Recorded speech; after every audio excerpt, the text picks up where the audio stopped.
ఈరోజు మనం ఒక ఆసక్తికరమైన కథ గురించి మాట్లాడుకోబోతున్నాం. ఇది ప్రపంచాన్నే రెండుగా చీల్చిన ఒక ప్రాచీన నియమావళి కథ.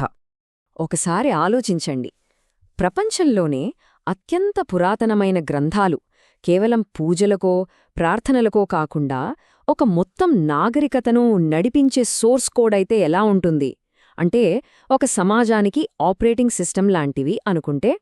అవును, మనం మాట్లాడుకుంటున్నది వేదాల గురించే. అవి సరిగ్గా అలాంటివే. వేల ఏళ్లుగా వాటిని ఎలా కాపాడారో తెలుసా? ఒక రకంగా చెప్పాలంటే ఒక హ్యూమన్ బ్లాక్ చైన్ లాగా అన్నమాట. అంటే ఏ చిన్న తప్పు కూడా దొర్లకుండా కేవలం మౌఖికంగా గురుశిష్య పరంపర ద్వారా ఒక తరం నుంచి మరో తరానికి అందించారు. సరే, మరింకెందుకు ఆలస్యం? ఈ నాగరికత సోర్స్ కోడ్లోకి మనం ఇంకాస్త లోతుగా వెళ్దాం. ఈ సోర్స్ కోడ్లో మొదటి వర్జన్ అంటే V1.0 అదే ఋగ్వేదం. మనకు తెలిసిన వేదాలన్నింటిలోకి ఇదే అత్యంత పురాతనమైనది. మరి ఈ తొలి వేదకాలంలో ప్రధాన దైవం ఎవరు? వారి ఆలోచనలన్నిటికీ కేంద్రబిందువు ఎవరంటే ఇంద్రుడు. ఋగ్వేదంలో హీరో ఎవరంటే ఇంద్రుడే. ఆయనొక యోధురాజు, చాలా శక్తివంతుడు, కాని అంతే మొండివాడు కూడా. కొన్నిసార్లు హింసాత్మకంగా అసూయతో ఉంటాడు. అయినాగూడా జనాలు ఆయన్నే ఆరాధించారు. ఎందుకంటారా? ఎందుకంటే పని అవ్వాలంటే ఇంద్రుడే దిక్కు. The God who gets the job done అన్నమాట. ముఖ్యంగా అంగీరస వంశం వాళ్లు ఇంద్రుడికి పెద్ద భక్తులు. సో ఈ అంగీరసుల ఫిలాసఫీ అంతా 3 విషయాల చుట్టూ తిరుగుతోంది: సంకల్పం, కార్యాచరణ, ఇంకా శక్తి. అయితే కథ ఇక్కడితో ఆగిపోలేదు. కాలం గడిచే కొద్దీ సమాజంలో మార్పులొచ్చాయి. మరి సమాజం మారినప్పుడు వాళ్ల ఆపరేటింగ్ సిస్టమ్ కూడా మారాలి కదా. అందుకే ఆ సోర్స్ కోడ్కి ఒక పెద్ద సాఫ్ట్వేర్ అప్డేట్ అవసరమొచ్చింది. ఏం జరిగిందంటే, పంజాబ్లో సంచార జీవితం గడిపే యోధవంశాలు నెమ్మదిగా తూర్పువైపు కదిలాయి. సారవంతమైన గంగా మైదానాలకు వలస వెళ్లారు. అక్కడ వ్యవసాయం మొదలుపెట్టి స్థిరపడటం ప్రారంభించారు. దీంతో ఆ కొత్త సమాజానికి ఒక పద్ధతి, ఒక నిర్మాణం, ఒక క్రమశిక్షణ అవసరమయ్యాయి. ఈ కొత్త అవసరాలను తీర్చడానికే కొత్త కోడ్ వచ్చింది. విశ్వంలో ఒక క్రమం, ఒక ఆర్డర్ ఉండాలని చెప్పే యజుర్వేదం, అలాగే సామాన్య ప్రజల దైనందిన జీవితాల కోసం అథర్వణవేదం, ఇవి రెండూ అలా పుట్టుకొచ్చాయి. సరిగ్గా ఇక్కడే కథలో ఒక పెద్ద మలుపొచ్చింది. ఒక గొప్ప భావజాల విభజన జరిగింది. టెక్నాలజీ భాషలో చెప్పాలంటే ఒక ఫోర్క్ అనుమాట. 2 పూర్తి భిన్నమైన ఆలోచనా విధానాల మధ్య సంఘర్షణ మొదలైంది. ఈ సంఘర్షణ ఎవరెవరి మధ్య జరిగిందంటే 2 ప్రధాన వంశాల మధ్య. ఒకవైపు ఋగ్వేదంపై ఆధిపత్యమున్న అంగీరస వంశం. వాళ్లు దేవతలను అంటే సంకల్పాన్ని, శక్తిని పూజించారు. వాళ్ల హీరో ఇంద్రుడు. ఇక రెండోవైపు అథర్వణవేదాన్ని రూపొందించిన భృగువంశం. వీళ్లు అసురులను అంటే క్రమాన్ని, పద్ధతిని పూజించారు. వాళ్ల హీరో వరుణుడు.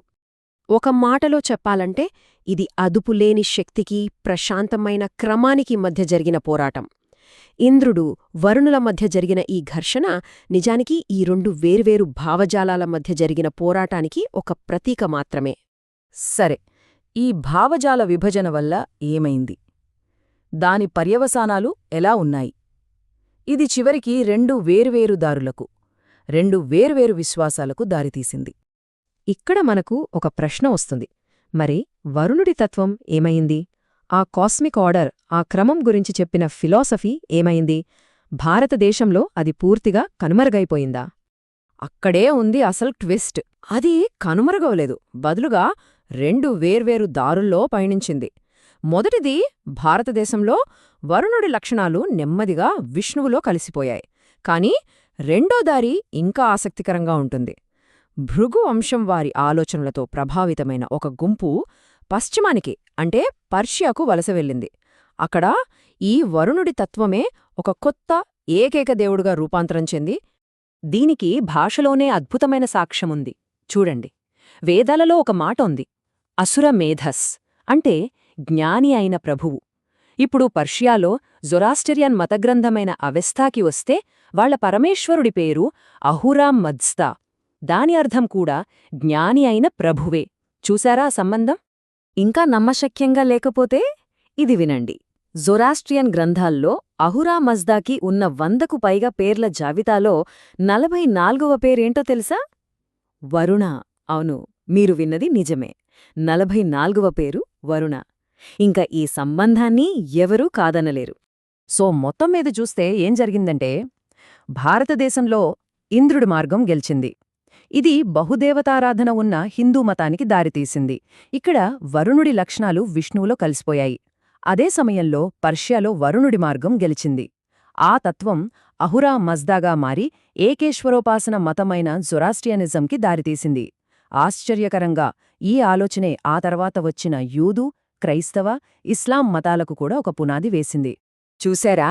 ఒక చిన్న భావజాల విభజన 2 వేర్వేరు భవిష్యత్తులను ఎలా సృష్టించిందో?